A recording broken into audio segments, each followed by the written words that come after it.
Comilla board 2025 সালে আসা এই সৃজনশীল প্রশ্নটা আমরা এখন ইজি হায়ার ম্যাথ বই থেকে সমাধান করব।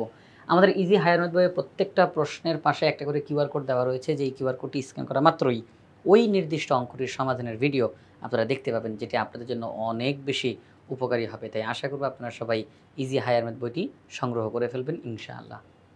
তো কুমিল্লা বোর্ড 2025 সালে যে সৃজনশীল প্রশ্নটি এসেছে তার উদ্দীপকে রয়েছে f of x equal to x plus 1 into x square plus 2।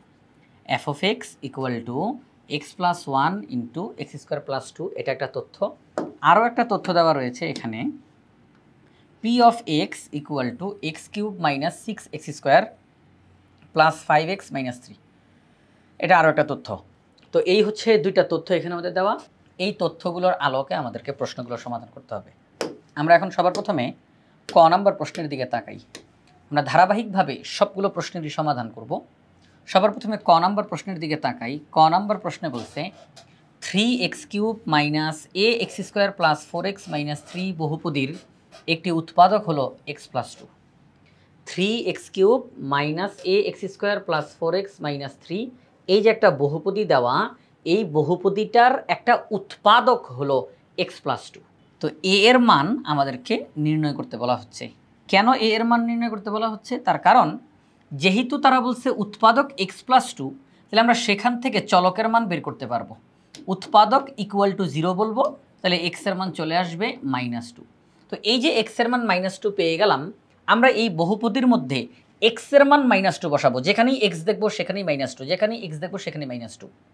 কিন্তু আমরা দেখতেছি এই যে এখানে একটা a আছে, এই a এর মান তো আমাদের জানা নাই।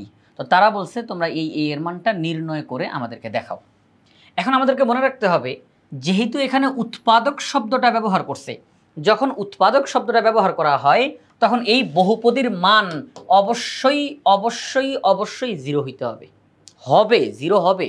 যদি কোনো একটা বহুপদীর উৎপাদক দেওয়া থাকে, তাহলে ওই উৎপাদক ব্যবহার করে আমরা চলকের যেই মান পাবো, সেই মান যখন এই বহুপদীতে বসাবো তখন বহুপদীটার সম্পূর্ণটার মান 0 হয়ে যাবে। তাহলে যেহেতু এখানে উৎপাদক বলছে, সুতরাং এই বহুপদীর মান 0 হবেই হবে। কিন্তু সমস্যাটা করবে এই এ। যেহেতু এ এর মান আমাদের জানা নাই, তো এই এ বসা থাকবে, এই এ বসা থাকবে। আমরা করব কি? এটা তো জানি যে যেহেতু উৎপাদক বলছে, তাহলে চলকের মান বসাইলে পুরাটার মান 0 হবে। সুতরাং এইভাবে করে যখন আমরা অঙ্কটার সামনের দিকে আগাবো এই প্রসেসিংয়ে, তখন আমরা এ এর মান পেয়ে যাব। তাহলে আমরা এখন ক নাম্বার প্রশ্নের সমাধানে চলে যাই। তো আমাদের এখানের মধ্যে যেই বহুপদীটা দেওয়া ছিল 3x cube minus a x square plus 4x minus 3, এই যে বহুপদীটা, তো এখান থেকে যেহেতু আমরা বারে বারে x দেখতেছি, তো আমরা বললাম ধরি f of x equal to এই বহুপদীটা। যেহেতু বারে বারে x আছে, তাহলে আমরা বললাম যে x চলকের একটা বহুপদী হলো এটা। এটা আমরা নিজেরা ধরে নিলাম যে f of x এটা। তো এইভাবে করে ধরে নিলে হয় কি, ভাগশেষ উপপাদ্য আমরা এখানে ব্যবহার করতে পারি, ভাগশেষ উপপাদ্য। তো আমাদের প্রশ্নে বলা আছে x প্লাস 2 হচ্ছে একটা উৎপাদক। তাহলে x plus 2 f of x বহুপদীর একটি উৎপাদক হবে যদি f of minus 2 equal to 0 হয়। f of minus 2 equal to 0 এই কথাটা কেন বললো? কারণ যেহেতু x প্লাস 2 এটাকে আমরা উৎপাদক বলতেছি, তাহলে সেই ক্ষেত্রে x প্লাস 2 ইকুয়াল টু 0 আমরা বলবো। যেটা উৎপাদক সেইটাকে সমান 0 বলে এবার আমরা x এর মানটা নির্ণয় করে ফেলব।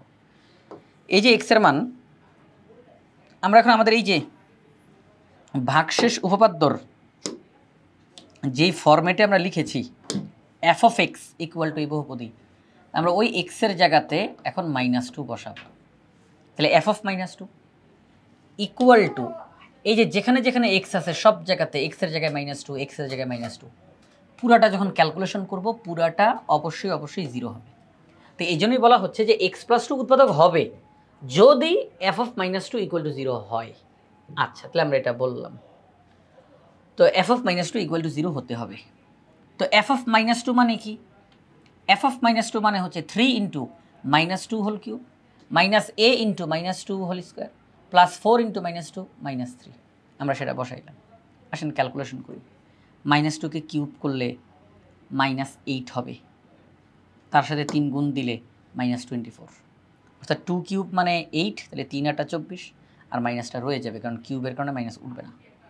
স্কোয়ারের কারণে মাইনাসটা উঠে যাবে, 2 স্কোয়ার মানে 4, তাহলে -4, কারণ এই যে সামনে একটা মাইনাস আছে, এই মাইনাসটা না হয় স্কোয়ারের কারণে উঠে গেল, কিন্তু এই মাইনাসটা তো থাকবে। তাহলে -4 প্লাসে মাইনাসে -8 -3 = 0।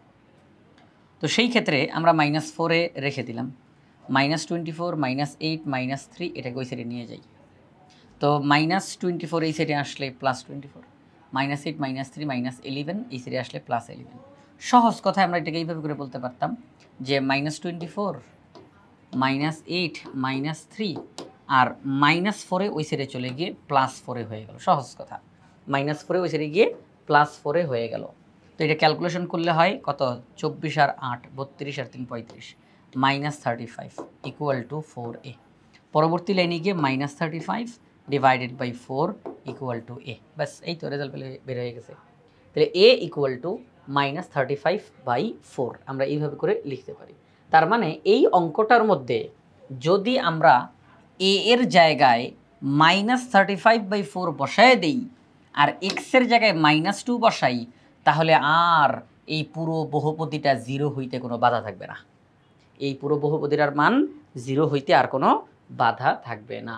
তাহলে সেই ক্ষেত্রে x এর জায়গায় -2 বসাবো আর a এর মান -35/4 হতে হবে, তাহলে এই বহুপদীটার উৎপাদক হিসাবে x + 2 গণ্য হবে। আশা করি আমরা সবাই বুঝতে পারছি, a এর মান নির্ণয় হয়ে গেল। এখন আমরা যাব খ নাম্বার প্রশ্নে। খ নাম্বার প্রশ্নে কি বলছে? খ নাম্বার প্রশ্নে বলছে p of x K 2x + a এবং 2x + b দ্বারা ভাগ করলে যদি একই ভাগশেষ থাকে যেখানে a ≠ b, তাহলে দেখাও যে a² + ab + b² + 12a + 12b + 20 = 0। অর্থাৎ এই যে p of x উদ্দীপকের মধ্যে এই যে p of x দেওয়া আছে, এই p of x K 2x + a দ্বারা ভাগ করতে হবে। আচ্ছা 2x + a দ্বারা ভাগ করা, তাহলে সেই ক্ষেত্রে চলকের মান কত আসবে? 2x + a দ্বারা ভাগ করা, তার মানে এটা হচ্ছে ভাজক। 2x + a দ্বারা ভাগ করতে বলা হয়েছে, তার মানে এটা হচ্ছে ভাজক। তাহলে যেটাই ভাজক বলবো সেটা = 0 দিয়ে দিব, যেটাকেই ভাজক বলবো সেটা = 0 দিয়ে দিব। আমরা এখন এই a কে ওই পাশে পাঠিয়ে দিতে পারি -a, x কে রেখে 2 কে ওই সাইডে পাঠিয়ে দিতে পারি, তাহলে -a/2। তাহলে x এর মান কত? -a/2। এই যে x এর মান -a/2 পেলাম, আমরা করব কি এই x এর জায়গায় -a/2 বসাইয়া দিব। এটা কি বলা হবে? ভাগশেষ। p of -a/2, অর্থাৎ যেখানেই x সেখানেই -a/2, যেখানেই x সেখানেই -a/2 বসাবো, ক্যালকুলেশন করে যেটা পাবো তাকেই বলা হবে ভাগশেষ। এটাই তো ভাগশেষ উপপাদ্য, এটাই তো ভাগশেষ উপপাদ্য, যে এই ফরম্যাটে থাকবে, আমরা চলকের মান বসাবো, ক্যালকুলেশন করলে যেটা আসবে এটা হচ্ছে ভাগশেষ। এটা কি? ভাগশেষ। তাহলে আমাদেরকে বলা হয়েছে 2x + a দ্বারা ভাগ করার জন্য, তাহলে সেই ক্ষেত্রে a এর মান কত পাইলাম? এইমাত্র আমরা দেখলাম যে -a/2। 2x + b দ্বারাও আমরা ভাগ করব, তাহলে কি পাবো? ভাগশেষ চলকের মান -2/b, -b/2 পাবো। তো আমরা এই 2x + a দ্বারা আমরা এই 2x + a দ্বারাও ভাগ করব, একটা ভাগশেষ পাবো। 2x + b দ্বারাও ভাগ করব, একটা ভাগশেষ পাবো। এবং এখানে বলা আছে যে 2x + a দ্বারা ভাগ করলে যেই ভাগশেষ আসে, 2x + b দ্বারা ভাগ করলেও সেই একই ভাগশেষ আসে। ওই যে বলে দিছে যে একই ভাগশেষ থাকে, একই ভাগশেষ থাকে, এটা তোরা বলে দিছে যে আমরা যদি এটা দ্বারা ভাগ করি তাহলে যেই ভাগশেষ পাবো, এটা দ্বারা ভাগ করলেও সেই একই ভাগশেষ পাবো। অর্থাৎ ভাগশেষ দুইটা পরস্পর সমান হবে, ভাগশেষ দুইটা পরস্পর সমান হবে। আচ্ছা, এবং আমাদেরকে তারা একটা শর্ত দিয়ে দিছে যে সাবধান, a আর b কিন্তু সমান না।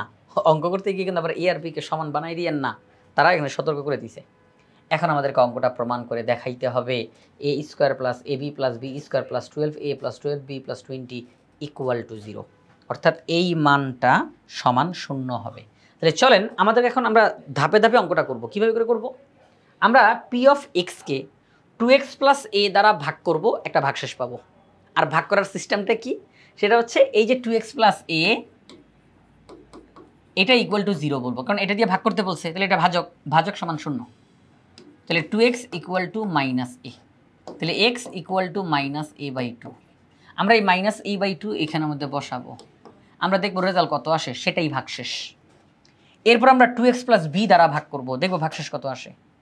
যেই দিন বলছে ভাগশেষ একই, তাহলে ওই দুইটা ভাগশেষকে মাঝখানে সমান চিহ্ন দিয়ে দিব, অঙ্কের প্রমাণ হয়ে যাবে। তাহলে চলেন আমরা এই খ নাম্বার প্রশ্নটার সমাধান করে ফেলি। তাহলে আমরা লিখলাম দেওয়া আছে p of x equal to x cube minus 6x square plus 5x minus 3। P of এক্সকে 2x প্লাস এ এবং 2x প্লাস বি দ্বারা ভাগ করলে যদি একই ভাগশেষ থাকে তাহলে কি হবে? তাহলে এই এক্সের জায়গায় মাইনাস a বাই 2, তাহলে P of minus a by 2।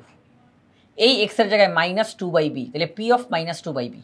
এই দুইটা পরস্পর সমান হবে, কারণ P of minus a by 2 এটার যেই রেজাল্ট সেটা একটা ভাগশেষ, P of minus B by 2 এটার যেই রেজাল্ট সেটা একটা ভাগশেষ। এই দুইটা ভাগশেষ পরস্পর সমান হবে, এটা প্রশ্নে বলা আছে। তো এটার রেজাল্টও একটা ভাগশেষ, এটার রেজাল্টও একটা ভাগশেষ, তো দুইটা ভাগশেষ তো সমান হবে, মাঝখানে সমান চিহ্ন বসাই দিলাম। তো P of minus A by 2 এখানে কি রেজাল্ট আসে আসেন একটু দেখি। P of A minus 2 A by 2 মানে কি?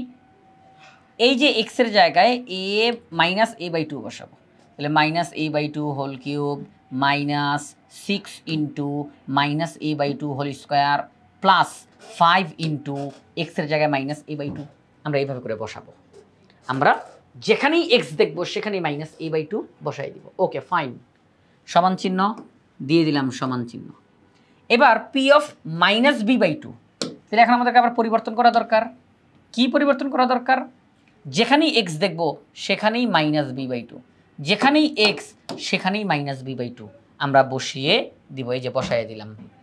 এবার শুধু ক্যালকুলেশন করার পালা, এখন শুধু ক্যালকুলেশন করার পালা। সেটি হচ্ছে কিউব থাকার কারণে যেহেতু পাওয়ার বিজোড়, তাহলে মাইনাসটা উঠবে না, মাইনাসটা থাকবে। এ কিউব ডিভাইডেড বাই 2 কিউব মানে 8। এখানের মধ্যে 2কে এই যে দেখেন স্কোয়ারের কারণে এই মাইনাসটা উঠবে, কিন্তু সামনে কিন্তু একটা মাইনাস আছে, তাহলে মাইনাস থাকবে। সবাই একটু খেয়াল করেন। এবার এই স্কোয়ারের কারণে মাইনাসটা উঠে গেল, এ স্কোয়ার বাই 2কে স্কোয়ার করলে হয় 4। এই যে নিচে যে 2 ছিল সেই 2কে স্কোয়ার করলে 4, 2 দুগুণে 4, 3 দুগুণে 6। তাহলে আমরা বলতে পারি 3 দ্বারা এটাকে গুণ দিলে 3a স্কোয়ার বাই 2। তাহলে আমরা লিখে দিলাম সামনের মাইনাস সামনে, আর 3a স্কোয়ার বাই 2 আমরা এটা লিখে দিলাম। চলেন সামনের দিকে আগাই। এবার এখানের মধ্যে এসে প্লাস, এই যে প্লাসে মাইনাসে মাইনাস 5a বাই 2, যেহেতু 5 এখানে গুণ আকারে, তাহলে 5a বাই 2 মাইনাস 3। এখানের মধ্যে আসি minus B cube by 8 minus একই রকম আগের system minus 3b square by 2 minus 5b by 2 minus 3, হুবহু একই সিস্টেম। এবার এখানের মধ্যে এসে উভয় পক্ষ থেকে সমপরিমাণ জিনিস বাদ দিতে পারি। উভয় পক্ষ থেকে মাইনাস 3 বাদ, উভয় পক্ষ থেকে সমপরিমাণ জিনিস আমরা বাদ দিতে পারি। আমরা উভয় পক্ষ থেকে সমপরিমাণ জিনিস বাদ দিয়ে দিলাম। তাহলে আমরা উভয় পক্ষ থেকে সমপরিমাণ জিনিস বাদ দিয়ে দিলাম। তাহলে থাকলো minus a cube by 8 minus 3a square by 2 minus 5a by 2। একইভাবে এই পাশেও লিখে দিলাম। এখন আমরা হরগুলোর লসাগু করতে পারি। 8 2 2 লসাগু 8, 8 8-এর মধ্যে একবার যায় 1 দিয়ে লবকে গুণ, 2 8-এর মধ্যে 4 বার যায় 4 দিয়ে লবকে গুণ, 4 বার যায় 4 দিয়ে লবকে গুণ। একই সিস্টেমে এই পাশেও লিখে দিলাম। উভয় পক্ষ থেকে 8কে বাদ দিয়ে দিতে পারি, যেহেতু উভয় পক্ষে 8 ভাগ আকারে আছে, যেহেতু উভয় পক্ষে 8 ভাগ আকারে আছে উভয় পক্ষে, সেই তো আমরা উভয় পক্ষ থেকে 8 বাদ দিয়ে দিলাম, অর্থাৎ সমপরিমাণ জিনিস আমরা বাদ দিয়ে দিতে পারি, এতে অঙ্কের কোনো ক্ষতি হয় না। আচ্ছা, তাহলে এখন দেখেন উভয় পক্ষকে -1 দ্বারা গুণ করি। আগে 8 বাদ দিছি, আগে 8 বাদ দিয়ে দিছি, এখন উভয় পক্ষকে -1 দ্বারা গুণ দিতে পারি। এতে করে কি হবে? উভয় পক্ষকে যদি আমরা -1 দ্বারা গুণ করি, -1 দ্বারা গুণ, -1 দ্বারা গুণ, তাহলে জাস্ট চিহ্নগুলো পাল্টাবে, সংখ্যা অক্ষর সব কিছু একই থাকবে, শুধু চিহ্নগুলো পাল্টাবে। তাহলে বলতে পারেন যে -1 দ্বারা কেন গুণ করলাম? কারণ ওই যে a কিউবের সামনে মাইনাস, বি কিউবের সামনে মাইনাস, সবচেয়ে বড় পাওয়ার যেই পদের মধ্যে আছে সেখানে মাইনাস চিহ্ন, এই জন্য এটা রাখতে চাচ্ছি না। তাহলে সেই ক্ষেত্রে উভয় পক্ষকে -1 দ্বারা গুণ করলাম, তাহলে শুধু চিহ্নগুলো পাল্টাবে, a cube plus 12a square plus 20a, কারণ চিহ্নগুলো পাল্টায় যাবে। এখানেও একই কাজ। এবার আমরা সবাইকে একপাশে নিয়ে আসি, সবাইকে একপাশে নিয়ে আসি। a cube plus 12a square plus 20a যা আছে তাই থাকলো, এই পাশে সবাইকে নিয়ে আসলাম। -b cube -12b square -20b equal to 0। আচ্ছা, এবার সামনের দিকে আগাই। তো এখন আমরা যেই কাজটা করব সেটি হচ্ছে a কিউব -b কিউব পাশাপাশি লিখলাম, 12a স্কোয়ার -12b স্কোয়ার। দেখি আমরা সবাই একটু খেয়াল করি, 12a স্কোয়ার -12b স্কোয়ার। আচ্ছা, তাহলে সেই ক্ষেত্রে এখানেও 12, এখানেও 12 কমন নিতে পারি না? 12 নিলাম, 12 কমন। 12 দিয়ে যদি ভাগ দিই এটাকে, তাহলে a স্কোয়ার থাকে। 12 দিয়ে যদি ভাগ করি এখানে, তাহলে বি স্কোয়ার থাকে সামনে মাইনাস, অর্থাৎ এই দুইটাকে পাশাপাশি চিন্তা করেন, এই দুইটাকে পাশাপাশি, তাহলে আমরা 12 কমন নিয়ে ভাগ দিয়ে লিখে দিলাম। এরপরে +20a -20b, আমরা তো লিখলাম +20a -20b, এখানেও কমন নিতে পারি, পরের লাইনের নিচে আর কি, এই লাইনে নেয় নাই, ওটা কোনো বিষয় না, আপনি চাইলে এখানে নিয়ে নেন। ওকে, তো এখন দেখেন a³ - b³ একটা সূত্র, a - b × a² + ab + b², এটা সূত্র, a³ - b³ এর সূত্র। এরপরে আমরা a² - b² কে ভেঙে লিখলাম a + b a - b, এখান থেকে 20 কমন নেওয়া যায়, নিলাম 20 কমন, ব্র্যাকেটের ভিতরে a - b = 0, এখানে না দিই, এখানে মধ্যে দিই, একটু পাশাপাশি দিই, হ্যাঁ পাশাপাশি দিই, = 0, ওই জায়গা নাই তো এই জন্য নিচে লাইনে নেমে গেছে আর কি, = 0। তো এখন সম্পূর্ণ লাইনে যদি আপনি খেয়াল করেন, পুরা লাইনটাতে a - b কে আপনি বারে বারে দেখতে পাবেন, a - b, এই অংশটুকুর মধ্যে a - b আছে, এই অংশটুকুর মধ্যে a - b আছে, এই অংশটুকুর মধ্যে a - b আছে, তাহলে a - b সব জায়গাতে আছে, আমরা a - b কমন নিলাম। তো আমরা জানি যে যেটা কমন নেই সেটা দিয়ে সবাইকে ভাগ করতে হয়, তো a - b দিয়ে যদি এই অংশকে ভাগ করি, a - b কাটা এই অংশটা থাকবে। এবার a - b দিয়ে যদি এটাকে ভাগ করি, তাহলে a - b কাটা এই অংশটা থাকবে, 12 × a + b, 12 × a + b থাকবে। তো এখন 12 দিয়ে যদি গুণ করি, তাহলে 12a + 12b, সেটা এখানে লিখে দেওয়া হয়েছে ভেঙে। যদি a - b দিয়ে এটাকে ভাগ করি, তাহলে কাটাকাটি করে শুধু 20 থাকবে, তাহলে এই লাইনটা আমরা পেলাম। এখন আমরা হয় অথবা দিয়ে কথা বলতে পারি, কিন্তু ঘটনা হইছে এই যে a - b আর এই যে রাশিটা মাঝখানে গুণ চিহ্ন = 0, তাহলে আমরা বলতে পারি হয় a - b = 0 অথবা এই অংশটা = 0। কিন্তু আমরা যদি বলে ফেলি যে a - b = 0, যদি এই কথাটা বলে ফেলি, তাহলে কিন্তু a = b হয়ে যায়। যদি আমরা বলি a - b = 0, তাহলে সেই ক্ষেত্রে a আর b সমান হয়ে যায়, কিন্তু প্রশ্নে স্পষ্টভাবে আমাদেরকে বলা হয়েছিল a আর b কিন্তু সমান না, সুতরাং এটার দিকে আমাদেরকে খেয়াল রাখতে হবে। যেহেতু a আর b সমান না, সেহেতু আমরা a - b = 0 এটাও বলতে পারবো না, a - b = 0 বলা যাবে না, কারণ a - b = 0 বললেই a আর b সমান হয়ে যায়।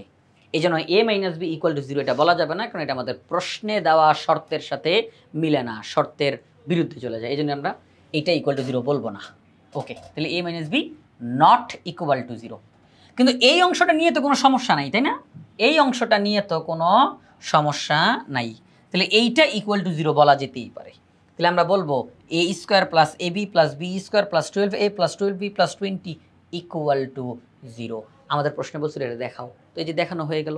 আমরা একেবারে বিস্তারিতভাবে সম্পূর্ণ অঙ্কটা করলাম।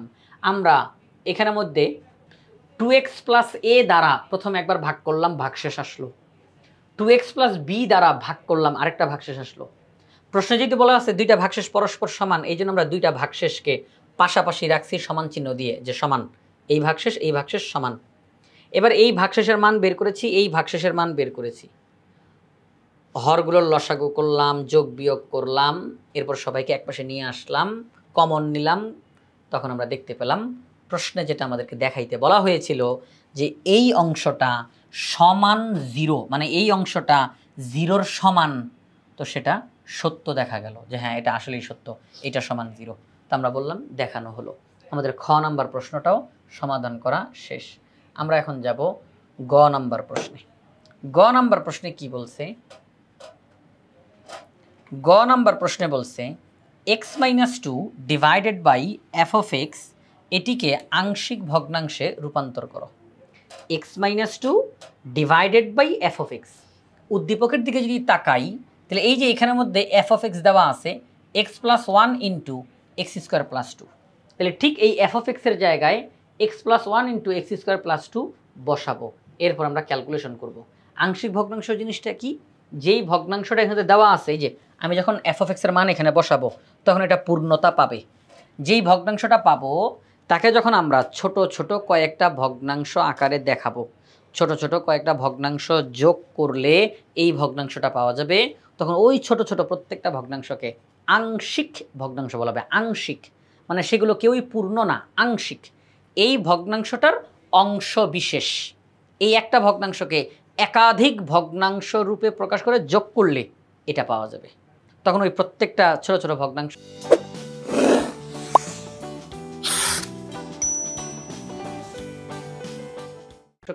এই ভগ্নাংশের আংশিক ভগ্নাংশ বলা হবে। তাহলে চলেন আমরা এখন এই গ নাম্বার প্রশ্নটার সমাধানে চলে যাই। প্রথমে আমরা উদ্দীপকের তথ্যগুলো লিখে নিলাম। দেওয়া আছে f of x equal to x plus 1 into x square plus 2। আমাদেরকে যেই ভগ্নাংশটার আংশিক ভগ্নাংশ বের করতে বলছে, ভগ্নাংশটা কি হবে? x minus 2 divided by f of x। তো f of x এর জায়গায় তার মান বসাই দিলাম x plus 1 into x square plus 2। তাহলে আমরা প্রদত্ত রাশিটা পেয়ে গেলাম x minus 2 divided by x plus 1 into x square plus 2। আমাদেরকে মূলত এই ভগ্নাংশটাকে আংশিক ভগ্নাংশে প্রকাশ করতে হবে। তাহলে চলেন আমরা এই ভগ্নাংশটাকে আংশিক ভগ্নাংশে প্রকাশ করে ফেলি। এখানে আমাদেরকে যেই কাজটা করতে হবে সেটি হচ্ছে আমরা লিখব ধরি। আংশিক ভগ্নাংশ করতে গেলে প্রথমে এটাই লিখে ফেলতে হয়, ধরি x minus 2 divided by x plus 1 into x square plus 2, অভেদ চিহ্ন দিলাম। এখন ঘটনা হচ্ছে আমি এটা একটু মুছে দিচ্ছি আপনাদেরকে বোঝানোর সুবিধার্থে। সেটি হলো এটা আমরা লিখলাম, তো হরের মধ্যে যেই উৎপাদকগুলো আছে তাদেরকে আমরা প্রত্যেকে আলাদা আলাদা করে লিখব। x plus 1 একটা ভগ্নাংশের হর হিসাবে, প্লাস x স্কোয়ার প্লাস 2 আরেকটা ভগ্নাংশের হর হিসাবে আমরা লিখলাম। এখন লবের মধ্যে কি লিখব? আমরা যদি দেখতে পাই x এর পাওয়ার হিসাবে 1 আছে, x এর পাওয়ার হিসাবে 1 আছে, তাহলে লবের মধ্যে আর কোনো সমস্যা থাকবে না। আমরা জাস্ট একটা ইংরেজি অক্ষর অর্থাৎ একটা চলক বসাই দিব, একটা ইংরেজি অক্ষর বসাই দিলাম। এখন যদি x এর পাওয়ার হিসাবে 2 থাকে তাহলে উপরে দুইটা চলক বসবে, দুইটা ইংরেজি অক্ষর বসবে। এবং সেটা বসানোর পদ্ধতিটা কি? পদ্ধতিটা হলো, সবাই একটু খেয়াল করি, আমরা যে এখানের মধ্যে আছে ওটা তো আবার একটু মুছে দিই, কারণ আমি চাচ্ছি যে কথা বলে বলে এই জিনিসটা আপনাদেরকে দেখাই। তো দেখেন যেই বিষয় আমরা করব কি, এ এর পরে কি হয় বি, একটা ইংরেজি অক্ষর লিখলাম। এখান তো চলক হিসেবে কি আছে? এক্স আছে, বারে বারে এক্স আছে, বারে বারে এক্স আছে, তাহলে একটা এক্স গুণ দিব, তারপরে প্লাস আরও একটা চলক বা ইংরেজি অক্ষর সেটা সি দিব। তাহলে দেখেন যেই বিষয় আমরা এখানের মধ্যে যেই ভগ্নাংশটা দেওয়া তাকে আমরা ভেঙে একাধিক ভগ্নাংশের যোগফল হিসেবে প্রকাশ করতেছি। তো এখানে এক্সের পাওয়ার যেহেতু 1, তার মানে কোনো ভেজাল নাই, তো উপরে একটা ইংরেজি অক্ষর লিখলাম। আর এখানে যেহেতু এক্সের পাওয়ার 2, তাহলে এখানের মধ্যে উপরে দুইটা ইংরেজি অক্ষর বসবে। তো সেই দুইটাকে আমি ঠাস করে বি আর সি পাশাপাশি বসে দিব। বসানোর সিস্টেমটা হলো আমি বি লিখলাম, মানে এই এ এর পরে যেটা বি লিখলাম তার সাথে গুণ দিব আমার অঙ্কতে চলক হিসেবে যেটা আছে এক্স আছে সেটা গুণ, তারপরে যোগ আর একটা ইংরেজি অক্ষর। ওকে, আর মনে রাখতে হবে এখানে তো যেই ইংরেজি অক্ষরটা আছে তার পরেরটাই দিতে হবে এমন কোনো বাধ্যবাধকতা নাই, আপনি চাইলে অন্য কোনো ইংরেজি অক্ষরও দিতে পারেন। তো এখন এই অঙ্কটার যদি সমাধান করতে হয় আমাকে কয়টা মান বের করতে হবে? আমাকে মান বের করতে হবে 3টা। কার কার? এ এর মান, বি এর মান, সি এর মান। আমরা করব কি, এ বি সি এদের মানগুলো খুঁজে বের করব, খুঁজে বের করে এখানে বসাই দিব, অঙ্কটা শেষ হবে। তাহলে এখন আমাদের মিশন হচ্ছে এই এ বি সি এর মান খুঁজে বের করা। যতক্ষণ পর্যন্ত এই 3টার মান না পাবো অঙ্ক চলতে থাকবে। তো আমরা এভাবে লিখে এটাকে 1 নং সমীকরণ দিয়ে দিলাম। নিয়ম হচ্ছে 1 নং সমীকরণের বাম পক্ষতে যেই হর থাকে এই হর দ্বারা উভয় পক্ষকে গুণ করতে হয়। এই হরের মধ্যে যা আছে তা দ্বারা উভয় পক্ষকে গুণ, এই পক্ষকেও গুণ, এই পক্ষকেও গুণ। তাহলে আমরা 1 নং সমীকরণের উভয় পক্ষকে x plus 1 into x square plus 2 দ্বারা এই পক্ষকেও গুণ করব, এই পক্ষকেও গুণ করব। এই পক্ষকে যখন গুণ করি তখন শুধুমাত্র x minus 2 রয়ে যায়, কারণ বাকি সব কাটাকাটি যায়। আপনি যখন x plus 1 into x square plus 2 দ্বারা এখানের মধ্যে গুণ দিবেন তখন দেখবেন সব কাটাকাটি হয়ে যাবে, শুধু x minus 2 থাকবে। একই সিস্টেমে আমরা x plus 2 into x square plus 2 দ্বারা এটাকেও গুণ করব, এটাকেও গুণ করব। আমরা পেয়ে গেলাম, তাকে আমরা বলবো 2 নং সমীকরণ। কয় নং সমীকরণ? 2 নং সমীকরণ। এবার আমরা যেই কাজটা করব, যেহেতু আমরা এখন একটা চিন্তা করব, সেটা হচ্ছে আমাকে মান বের করতে হবে কয়টার? 3টার। তো প্রশ্নের মধ্যে যেই চলকটা আছে x, এই x এর কয়টা মান আমি সরাসরি পাই? আমি x এর কয়টা মান সরাসরি পাই? আমি এক্সের যে কয়টা মান সরাসরি পাবো আমি ওই কয়টা ইংরেজি অক্ষরের মান সরাসরি বের করতে পারবো কোনো প্রকার ঝামেলা ছাড়া। আমি এক্সের যে কয়টা মান পাবো আমি ওই কয়টা ইংরেজি অক্ষরের মান সরাসরি বের করে ফেলতে পারবো কোনো প্রকার সমস্যা ছাড়া। এখানে এক্সের মান পাওয়া বলতে কি বোঝাচ্ছি, সেটা হচ্ছে এখানের মধ্যে হর হিসাবে কত আছে x+1। এই যে হর হিসাবে x+1 আছে আমরা হর ইকুয়াল টু 0 বলবো, কারণ x+1 দ্বারা ভাগ করা বোঝাচ্ছে। এই যে দেখেন a ডিভাইডেড বাই x+1, তার মানে x+1 দ্বারা ভাগ, তার মানে x+1 হচ্ছে ভাজক, তাহলে ভাজক ইকুয়াল টু 0, তাহলে x ইকুয়াল টু -1। এই যে আমি এক্সের একটা মান পাইলাম, এক্সের একটা মান পাইলাম -1, আমি এই এক্সের এই মান -1 যখন আমার এই 2 নং সমীকরণে বসাবো আমি কিন্তু ওই a এর মান পেয়ে যাব, আমি ওই এর মান নির্দিষ্ট করে পেয়ে যাব। এখন এই যে x² + 2 এটা দিয়েও তো ভাগ করা বোঝাচ্ছে, তাই না? এটা দিয়েও কি ভাগ করা বোঝাচ্ছে না x² + 2 দ্বারা? তো যেহেতু x² + 2 দ্বারা ভাগ করা বোঝাচ্ছে তার মানে এটা ভাজক, তো ভাজক ইকুয়াল টু 0, তাহলে x² ইকুয়াল টু -2। আচ্ছা, কোনো সংখ্যার বর্গ কি ঋণাত্মক হয়? এখনই তো আমরা বলতে পারি যে এটা অবাস্তব, তাও আমি যদি একটু সামনে আগাই তাহলে √2, তাহলে এটা সম্ভব নয়। তাহলে আমরা x এর আর মান পাইলাম না, আমরা x এর আর মান পাইলাম না। যেহেতু আমরা x এর আর মান পাই নাই তাহলে আমরা সরাসরি ওই বাকি যে ইংরেজি অক্ষরগুলো আছে তাদের মান বের করতে পারবো না, আমাকে অন্য পথে যাইতে হবে, অন্য প্রসেসিংয়ে আমাদেরকে সামনে আগাইতে হবে, তাহলে আমরা তাদের মান পাবো। মান বের করা যাবে, কোনো না কোনো রাস্তা তো আছে, ঠিক আছে না? কিন্তু সরাসরি পারবো না যে এই যে এখানে x+1 ইকুয়াল টু 0, তাহলে x এর মান -1 বসাই দিব, a এর মান চলে আসবে। কিন্তু এখন b আর c এর মানটা আমরা সেভাবে করে আর পাবো না, কারণ x এর আর মান আমরা পাচ্ছি না। তো চলেন আমরা এখন যেই কাজটা করব প্রথমে আগে সহজ জিনিসটা করে নেই। এই যে x+1 ইকুয়াল টু 0, তাহলে x এর মান কত -1, আমরা বলবো আচ্ছা 2 নং সমীকরণে x এর মান -1 বসাবো, তার আগে একটু কথা বলি। আপনি এইমাত্র কি দেখলেন? x এর মাত্র একটা মান পাইছেন, আর মান পাচ্ছেন না, অর্থাৎ বাকি যে ইংরেজি অক্ষরগুলো আছে তাদের মান সরাসরি বের করা যাচ্ছে না। ঠিক তখনই আমাদেরকে যেই কাজটা করতে হবে যে আমি তো দেখলাম যে আমরা x এর আর মান পাচ্ছি না, তাহলে ওই ইংরেজি অক্ষরগুলোর মানও সহজে বের করতে পারতেছি না, তাহলে কি করা যায়? আমাদেরকে সহগ সমীকৃত করতে হবে। কি করতে হবে? সহগ সমীকৃত করতে হবে।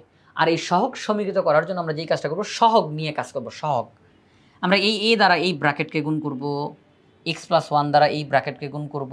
এখানে আর সময় নষ্ট না করি, আপনারা এটা সব পারবেন। এখন দেখেন x² কমন নেওয়া যায় a + b, x কমন নেওয়া যায় b + c, তাহলে দেখেন x² এর সহগ a + b, x এর সহগ b + c, অর্থাৎ আমি যার সহগ বলতেছি, যার সহগ আমি জানতে চাই তার সাথে যারা গুণাকারে থাকবে তারাই হচ্ছে সহগ। আমি বললাম x² এর সহগ জানতে চাই, তাহলে x² এর সাথে যারা গুণাকারে থাকবে তারাই সহগ। আমি বললাম x এর সহগ জানতে চাই, তাহলে x এর সাথে যারা গুণাকারে থাকবে তারাই সহগ।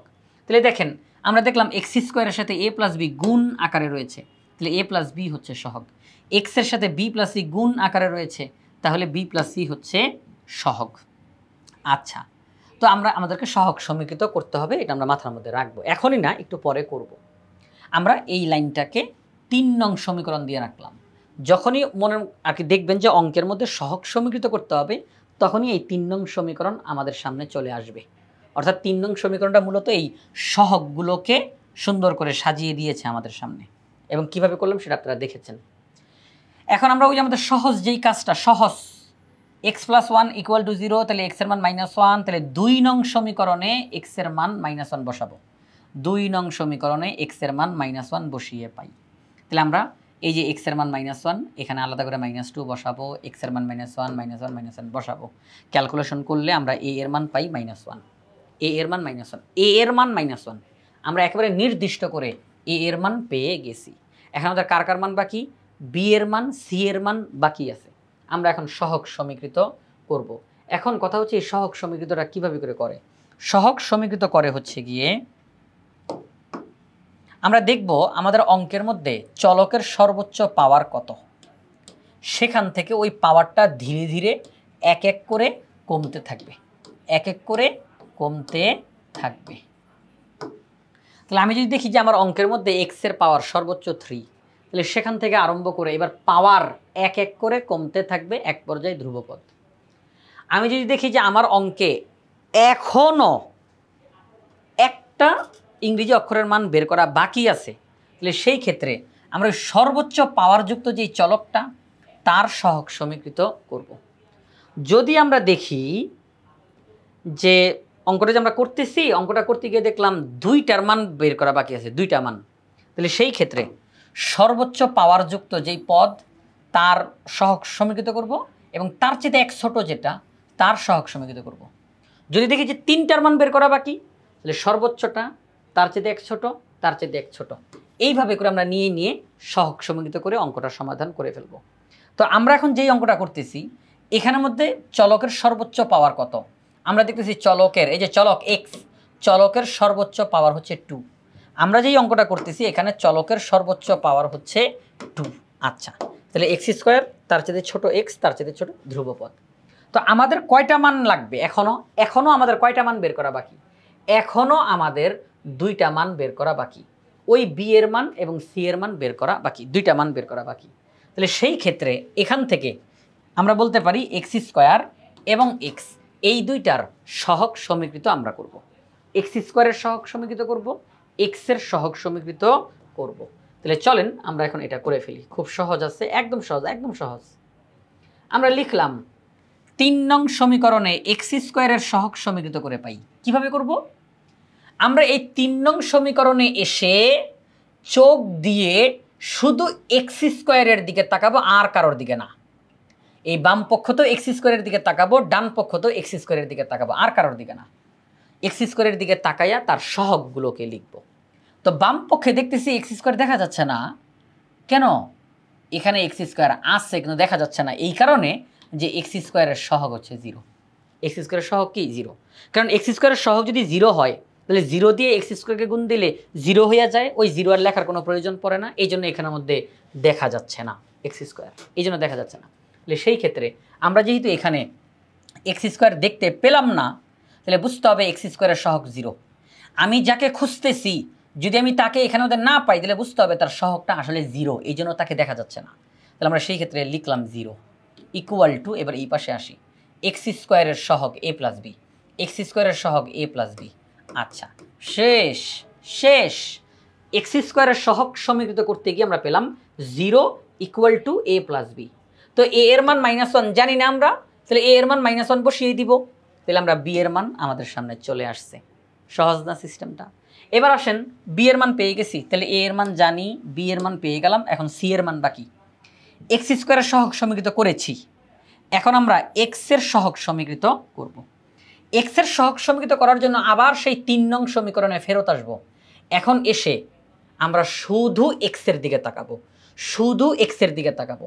আমরা বাম পক্ষে দেখতেছি এক্স দেখা যায়, তার সামনে কোনো সংখ্যা, এই যে 1, তাহলে আমরা বলতে পারি এক্স এর সহগ হচ্ছে 1 ইকুয়াল টু চিহ্ন। এবার এই পাশে আসি, এক্স এর সহগ বি প্লাস সি, এক্স এর সহগ বি প্লাস সি।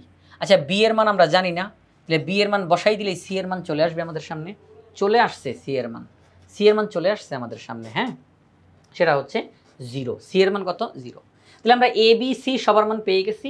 এখন আমাদের এই প্রশ্নের সমাধান করার সময় শুরুতে যেই লাইনটা লিখেছিলাম 1 নং সমীকরণ দিয়ে, আমি বলেছিলাম যে এই 1 নং সমীকরণে আমরা ফেরত আসবো, এ এর মান বি এর মান সি এর মান আমরা বসাবো, তাহলে অঙ্ক কমপ্লিট হবে।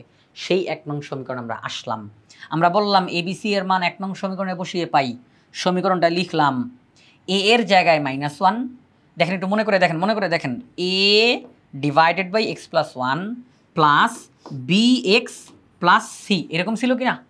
এ by x plus 1 plus b x plus c divided by x square plus 2, এরকম ছিল না? তো সেই ক্ষেত্রে এ এর জায়গায় -1, বি এর জায়গায় 1, সি এর জায়গায় 0, যার যেই মান পাইছি বসাই দিলাম। তো সেই ক্ষেত্রে এক্স দিয়ে 1কে গুণ দিলে এক্সই হবে, 0 যোগ করলে এক্সই হবে, তাহলে -1 by x plus 1 plus X by x square plus 2। আমরা চাইলে এই মাইনাসটাকে সামনে দিতে পারি, অথবা আমরা একটু সাজায় লিখতে পারি। আমরা চাইলে এটাকে একটু সাজায়া লিখতে পারি। সেটা কীরকম? এই যে আমরা X divided by x square plus 2টা লিখে দিলাম, এই মাইনাসটাকে এখন লিখে দিলাম 1 বাই এক্স প্লাস 1 লিখে দিলাম। এটার রেজাল্ট কিন্তু এটাই হবে, এটার রেজাল্ট এইটাই হবে। তো চাইলে আপনি এইভাবে করে লিখতে পারেন যে থাক আমি সামনে মাইনাস দেখাতে চাচ্ছি না, তাহলে তাকে আপনি পিছনের দিকে পাঠিয়ে দেন। তাহলে এখানেও রেখে দিতে পারেন আপনি অ্যান্সার, অথবা এখানেও রাখতে পারেন, কোনো সমস্যা নাই। আমরা বললাম নির্ণয় আংশিক ভগ্নাংশ, এইটা এবং এটা, এই দুইটা ভগ্নাংশ হচ্ছে এই ভগ্নাংশটার আংশিক ভগ্নাংশ, এই ভগ্নাংশটার আংশিক ভগ্নাংশ, এই ভগ্নাংশটার আংশিক ভগ্নাংশ, অর্থাৎ এটার অংশ। এই আংশিক ভগ্নাংশগুলো একত্রিত হয়ে এই ভগ্নাংশটা পাওয়া যাবে। তাহলে আংশিক ভগ্নাংশে রূপান্তর করা হয়ে গেল। কুমিল্লা বোর্ড 2025 সালে আসা এই সৃজনশীল প্রশ্নটা আমরা ইজি হায়ার ম্যাথ বই থেকে সমাধান করলাম বিস্তারিতভাবে। তো আমাদের এই বইয়ের মধ্যে প্রত্যেকটা প্রশ্নের পাশে একটা করে কিউআর কোড দেওয়া রয়েছে, যেটা আপনাদের জন্য অনেক বেশি উপকারী হবে। স্ক্যান করা মাত্রই আপনি এই প্রশ্নটার সমাধানের ভিডিও দেখতে পাবেন। অনেক সময় আপনি কোনো একটা প্রশ্নের সমাধান করতেছেন, হঠাৎ করে আটকে গেলেন বা কনফিউশন তৈরি হইল, তো এখন ওইটা খোঁজার জন্য ইউটিউবে গিয়ে অনেকক্ষণ সময় নিয়ে ঘাটাঘাটি করতে হয়, খোঁজাখুঁজি করতে হয়, অনেকটা সময়ও চলে যায়, বিরক্তিও লাগে। কিন্তু সেই ক্ষেত্রে আমাদের এই ইজি হায়ার ম্যাথ বইয়ে একটা প্রশ্নের পাশেই ঠিক ওই প্রশ্নের জন্য কিউআর কোড দেওয়া, প্রত্যেকটা প্রশ্নের পাশে কিউআর কোড আছে। আপনি যেই অঙ্কতে আটকাই গেলেন বা কনফিউশন তৈরি হলো, তার পাশেই কিউআর কোড দেওয়া, স্ক্যান করেন, এই প্রশ্নটার সমাধানের ভিডিও সরাসরি আপনার সামনে চলে আসবে। এটা আপনার জন্য অনেক বেশি উপকারী হবে। তাই আশা করব সবাই ইজি হায়ার ম্যাথ বইটি সংগ্রহ করে ফেলবেন ইনশাআল্লাহ।